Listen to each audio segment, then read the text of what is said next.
Supercars. That description paints a picture of something that's low and wide and fast and especially exclusive.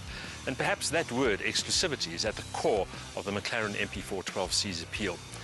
McLaren hasn't always received the adulation that its makers would have hoped for, because of course it is the new kid on the supercar block. But you have to say that right now it is one of the most exclusive cars as far as the supercar community is concerned.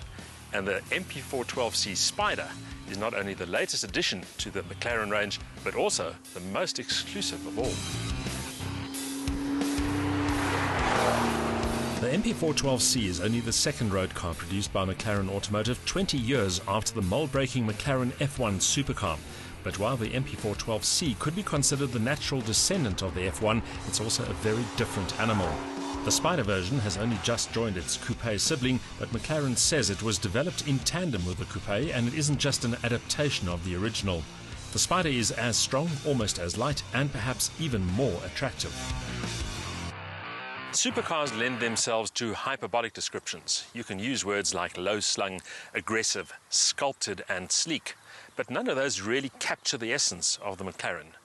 The best word I can come up with is striking, and certainly this is a car that turns heads and a car that demands attention.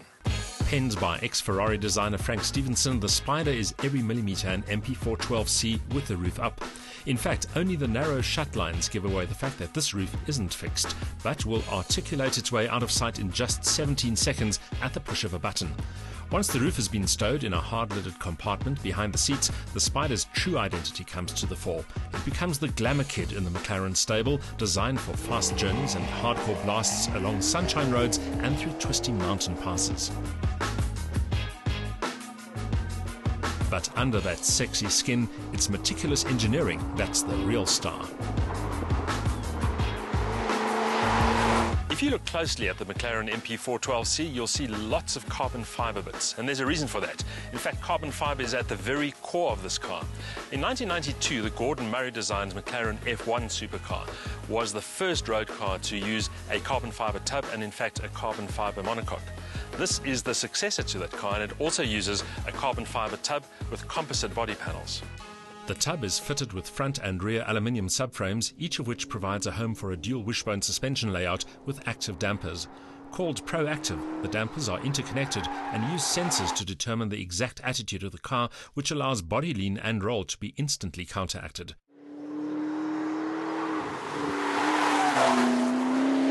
The dampers can also be adjusted to suit road conditions and driving style.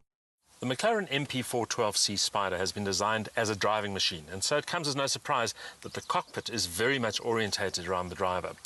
For something that's as technologically complex as this, the layout and the ergonomics are actually quite lucid, and it's easy to find your way around the cabin. But what I really like about it is how low you sit in the car, how the center line and the seat are nicely aligned, and how you get that big rev counter looking directly at you. This is a car that begs to be driven. There's a nice mix of high-tech functionality and elegantly executed comfort. Nothing opulent, but special enough to create a satisfying sense of well-being. All the creature comforts are provided, from dual-zone climate control to keyless starting. A rectangular touchscreen display in the center console provides access to Bluetooth telephony, navigation and media from USB devices such as flash drives, iPods and iPhones. Setting the handling and power delivery characteristics is as easy as using two rotary switches in the center console to choose between normal, sport and track modes. The engine is one of the showpieces of the MP4-12C. It's a 3.8-litre twin-turbo V8 mid-mounted behind the cabin. The all-aluminium unit is compact and lightweight and drives the rear wheels via a 7-speed dual-clutch gearbox. The stats are impressive: 460 kilowatts of max power at 7,500 RPM and 600 Newton-meters of sustained torque between 3,000 and 7,000 RPM. But the stat that really puts things into perspective is the power-to-weight ratio. The Spider weighs just 1,376 kilograms, which means the power-to-weight ratio is an eyeball-flattening 334 kilowatt per ton. The engine is a masterpiece. It revs with the rapid-fire linearity of a normally aspirated engine, yet delivers the low-down shove of a turbo unit and revs to 7,000 RPM and beyond. Mid-range response is exceptional, partly because of the McLaren's relatively low mass. The McLaren MP4-12C delivers the kind of performance only the cream of the supercar crop can manage. The 0 to 100 time 3.15 seconds, which is astounding considering that this is a rear-wheel drive car. The 0 to 200 time in under 10 seconds, and the 0 to 400 meter sprint in 10.8 seconds with a 221 km/h terminal speed. Those are the kind of figures that will make your eyes water. And remember, the top speed 326 km/h if you can find enough space to actually do that kind of speed. The ride is impressive, pliant and composed, with an overall refinement that is plush in the supercar context. It corners with flat precision and sticks to the chosen line with an almost nonchalant ease. Even the steering has tactile life and heft. The big, well-vented cast-iron disc brakes bite almost too sharply and are slightly overboosted. But the McLaren's secret stopping weapon is an active air brake that deploys under hard braking and contributes a retarding force equivalent to the stopping power of a Golf GTI. Roof up or down, the McLaren accelerates, steers and brakes just like the coupe, while entertaining you with a superb V8 soundtrack. Is the McLaren MP4-12C Spider a true supercar? Absolutely. Is it worth a 3.7 million rand base price, let alone the 4.6 million rand represented by the test car?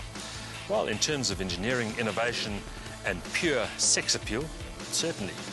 But the million-dollar question is this: is this car in the same league as heritage brands like Porsche, Ferrari and Lamborghini? In pure engineering terms, it's up there with the very best, but right now it lacks some of the emotive appeal that only time and heritage can create. Still, as far as finely honed, high-performance machinery is concerned, it doesn't get much better than this. A turbo that spins high and willingly, a snappy gearbox and a stiff low-mass chassis are some of the engineering highlights. It's also very, very quick. But most will fall in love with the McLaren's exclusivity and its sexy styling. All it needs now is some road car heritage, and that will come over time.